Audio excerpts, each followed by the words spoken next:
ఏది అయినా ట్రై చెయ్యి ఆచి చికెన్ మసాలా. ఆచి చికెన్ మసాలా. అందరు బాగున్నారండి? Thank you so much. ఈరోజు మెగాస్టార్ గారి బర్త్డే సందర్భంగా ఇక్కడ మళ్ళీ మిమ్మల్ని అందరినీ కలుసుకోవటం నిజంగా చాలా హ్యాపీగా ఉంది. ఇక్కడ 90s జనరేషన్ ఉన్నారా మొత్తం అందరూ? 90s జనరేషన్ ముఖ్యంగా ఇక్కడికి వచ్చిన పెద్దలందరికీ, బాబీ గారు, డైరెక్టర్ బాబీ గారికి, అలాగే జానీ మాస్టర్కి, అలాగే నాగేంద్ర గారు జర్నలిస్ట్ గారికి, అలాగే ఆటా సందీప్ బ్రదరు, అలాగే మన రమేష్, మొత్తం అందరికీ కూడా థ్యాంక్ యూ సో మచ్ అండి. ఈరోజు ఇక్కడికి ఈ సభ ఇంత సక్సెస్ అవ్వడానికి వచ్చే గెస్టులను బట్టి కూడా ఈ సభ అంత సక్సెస్ అవుతూ ఉంటుంది అనమాట. సో వచ్చిన వాళ్ళందరికీ థ్యాంక్ యూ. ముందుగా మన బ్రతుకులకు కారణమైన మన తల్లిదండ్రులకి, మనం ఎలా బ్రతకాలో నేర్పించిన గురువులకి, బ్రతికితే ఇలా బ్రతకాలరా అని చెప్పి నిరంతరం ఇన్స్పిరేషన్గా ఉంటున్న మెగాస్టార్ చిరంజీవి గారికి నేను ధన్యవాదాలు చెప్పుకుంటూ, 90s జనరేషన్ మొత్తానికి మనందరికీ కొన్ని కామన్ ఫ్యాక్టర్స్ ఉంటాయి. మనం చందమామను చూస్తూ తిన్నాం, చిరంజీవి గారిని చూస్తూ పెరిగాం, పవన్ కళ్యాణ్ గారిని చూస్తూ అరిచాం, రామ్ చరణ్ గారిని చూస్తూ గర్వపడుతూ ఉన్నాం. మన ఇంట్లో టీవీ లేని రోజులు, పక్కింట్లో టీవీ ఉన్న రోజులు, ఏదైనా వేరే సినిమా వచ్చినప్పుడు వాళ్ళు ఏమైనా అనుకుంటారేమోనని మధ్యలోనే లేచి వచ్చిన రోజులు, కానీ చిరంజీవి గారి సినిమా అయితే మాత్రం వాళ్ళు ఏమనుకున్నా పర్లేదని చివరిదాకా చూసి వచ్చిన రోజులు.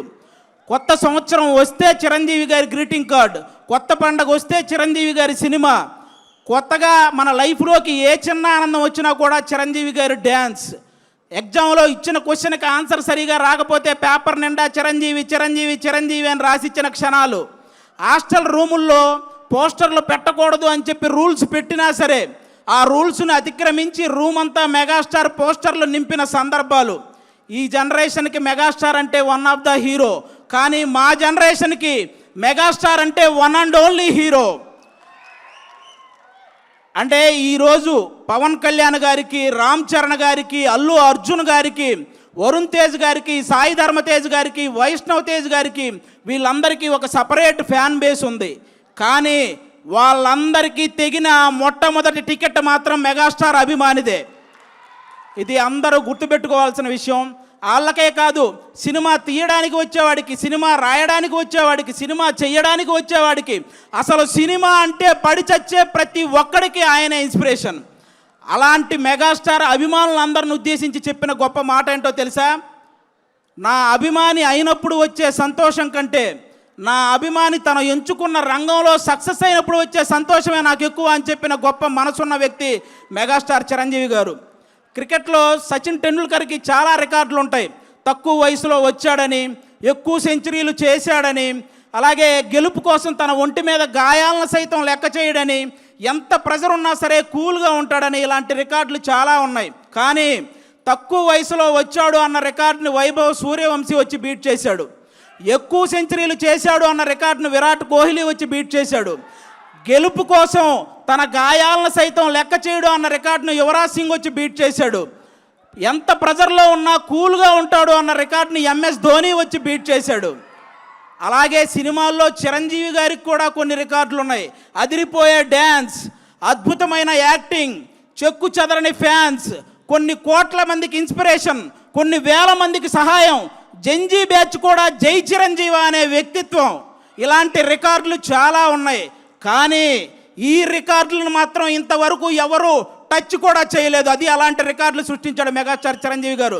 చాలామంది అనుసరించారే తప్ప ఆ రికార్డులను ఎవ్వరూ బీట్ చేయలేదు. స్వయం కృషి, విజేత, ఆపద్బాంధవుడు, అలాగే మగమహారాజు, ఇవన్నీ సినిమా టైటిళ్ళు మాత్రమే కాదు. చిరంజీవి గారి జీవితం స్వయం కృషితో పైకొచ్చాడు, విజేతగా నిలిచాడు, ఆపద్బాంధవుల్లా అందరినీ ఆదుకున్నాడు, మగమహారాజులా బ్రతుకుతున్నాడు. అది మెగాస్టార్. మన అన్ని లాంగ్వేజ్ల్లో, తెలుగు, తమిళ, మలయాళం, హిందీ, కన్నడ, అన్ని లాంగ్వేజ్ల్లో మా హీరో ఇన్ని కోట్లు కొట్టాడంటే, మా హీరో ఇన్ని కోట్లు కొట్టాడనే గొడవలు అప్పటికి ఇప్పటికీ ఎప్పటికీ ఉంటాయి.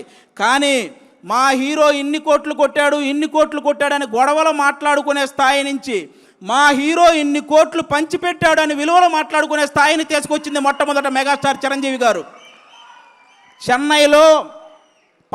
చెన్నైలో ఆయన అవకాశాల కోసం తిరుగుతున్న రోజుల్లో ఆయన్ని అద్దంలో మొహం చూసుకోమన్నారు. ఈరోజు అద్దంలో మొహం చూసుకుంటున్న ప్రతి ఒక్కడు నేను చిరంజీవి గారిలా స్టైల్గా ఉన్నానా, చిరంజీవి గారిలా అందంగా ఉన్నానా అనుకునే స్థాయికి ఆయన ఎదిగాడు. That is megastar. మెగాస్టార్ గారి గురించి నేను చెప్పడం కాదు, గొప్ప గొప్ప వ్యక్తులు ఎంతోమంది ఆయన గురించి చెప్పారు. అన్ని లాంగ్వేజుల్లో 40,000కు పైగా సాంగ్స్ పాడిన నంబర్ 1 పొజిషన్లో ఉన్న ఎస్పి బాలసుబ్రహ్మణ్యం గారు ఆయన గురించి చెప్పిన మాట ఏంటో తెలుసా? నేను పాడిన పాటకి అద్భుతమైన గ్రేస్ని యాడ్ చేసే ఏకైక స్టార్ మెగాస్టార్ అని. ఈరోజు పాటల రచయితలందరికీ గురువుగా ఉన్నటువంటి వేటూరి సుందరరామూర్తి గారు చెప్పిన మాట ఏంటో తెలుసా? నేను రాసిన పాటకి న్యాయం చేసే ఏకైక స్టార్ మెగాస్టార్ అని.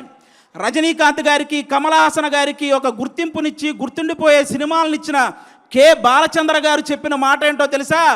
Rajinikanth plus Kamal Haasan is equal to megastar. ఇది మీరందరూ గుర్తుపెట్టుకోవాలి. అంతేకాదు సినిమా ప్రపంచానికే పెద్ద అయినటువంటి అమితాబ్ బచ్చన్ గారు చెప్పిన మాట ఏంటో తెలుసా? King of Indian cinema is megastar. ఈరోజు ప్రపంచవ్యాప్తంగా అందరూ ఎదురు చూస్తున్నారు వారణాసి గురించి. అది చేస్తున్న సూపర్ స్టార్ మహేష్ బాబు గారిని. మీకు తెలుగులో కృష్ణ గారు కాకుండా నచ్చిన హీరో ఎవరైనా అడిగితే ఆయన చెప్పిన మాట ఏంటో తెలుసా? మెగాస్టార్. ఆల్రెడీ ప్రపంచవ్యాప్తంగా విస్తరించిన బాహుబలితో మన రెబల్ స్టార్ ప్రభాస్ గారు మీకు కృష్ణరాజు గారు కాకుండా తెలుగులో మీకు నచ్చిన హీరో ఎవరైనా అడిగితే ఆయన చెప్పిన మాట మెగాస్టార్.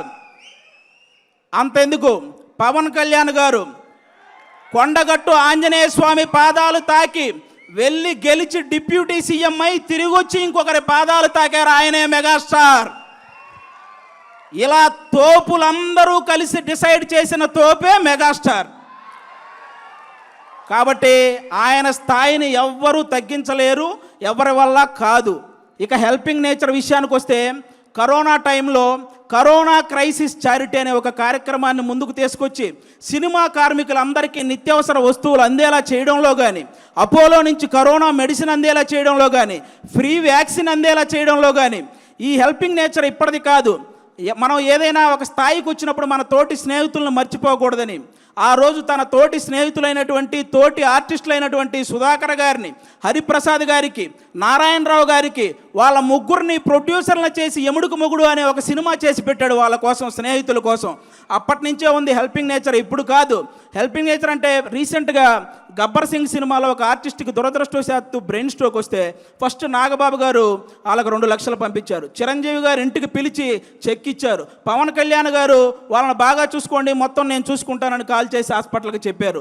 ఇలాంటి వ్యక్తుల గురించి, మా నాన్నగారికి సర్జరీ అయ్యి హాస్పిటల్లో ఉంటే మా చుట్టాలు కూడా ఒకరోజే వచ్చి వెళ్ళారు, కానీ నాగబాబు గారు మా నాన్నగారు హాస్పిటల్లో ఉన్న ప్రతిరోజు వచ్చి వెళ్ళారు. అలాంటి వ్యక్తుల గురించి, వ్యక్తిత్వాల గురించి ఎంత చెప్పినా తక్కువే. దానం చేయటంలో చిరంజీవి గారిది కర్ణుడు మనస్తత్వం అయితే సురేఖమ్మ గారిది డొక్కా సీతమ్మ గారి మనస్తత్వం. ఆవిడ చేత్తో ఎంతమందికి పెట్టిందో, ఆవిడ చెప్పి ఎంతమందికి సహాయం చేసేలా చేసిందో.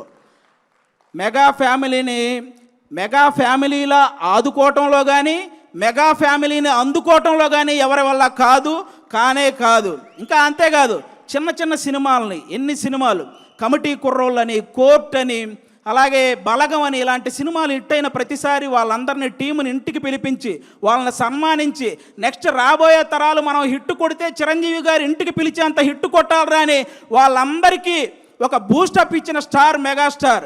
మొన్నొచ్చిన చెన్నై లవ్ స్టోరీ సినిమా వరకు ఎన్ని సినిమాల కోసం ఆయన నిలబడ్డాడు, ఎన్ని సినిమాలను ఆయన నిలబెట్టాడు. అంతేకాదు, అర్జున్ సురవరం అనే ఒక మూవీ రిలీజ్కి ఇబ్బంది పడుతుంటే, రిలీజ్ పోస్ట్ పోన్ అవుతూ వస్తుంటే, ఆ సినిమాకి మళ్ళీ ఎవరైనా వస్తారా అన్న సంక్షోభంలో ఉంటే ఆ రోజు ఆ సినిమాకి, ఆ హీరోకి వెళ్ళి నిలబడిన వ్యక్తి మెగాస్టార్ చిరంజీవి గారు. అది ఎంత బూస్ట్ ఇచ్చారో మీ అందరికీ తెలుసు.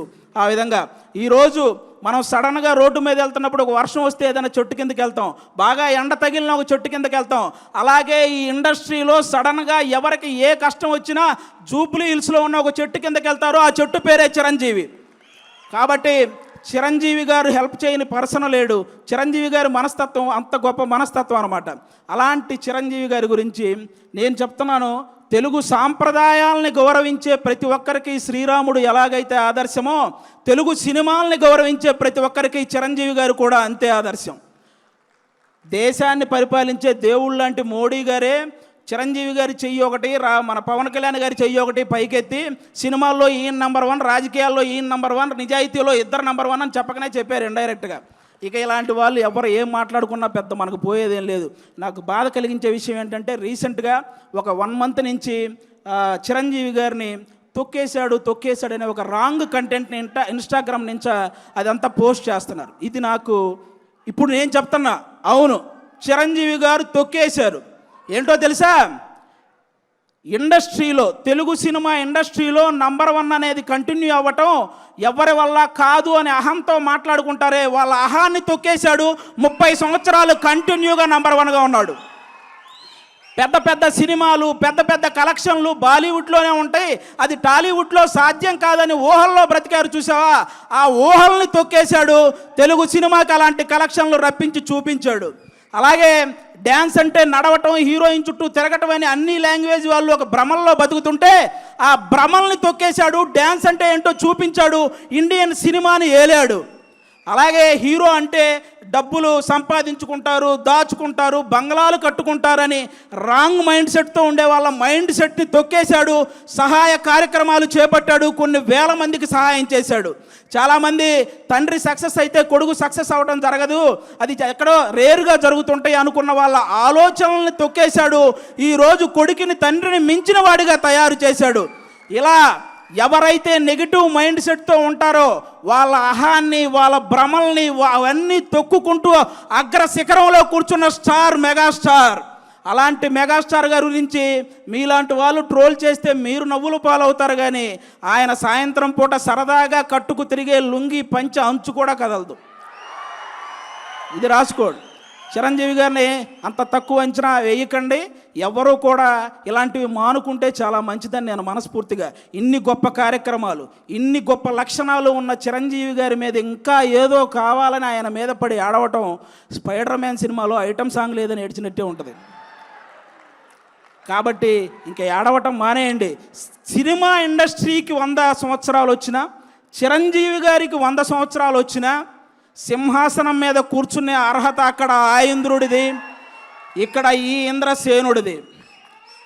ఒకటే లైఫ్ బ్రదర్, అనుకున్నవన్నీ చెప్పేయాలి, అనిపించినవన్నీ చేసేయాలి. మెగాస్టారు, పవర్ స్టార్ ఫ్యాన్లుగా పుడతామా ఏంటి మళ్ళీ? థ్యాంక్ యూ సో మచ్, అందరికీ థ్యాంక్ యూ.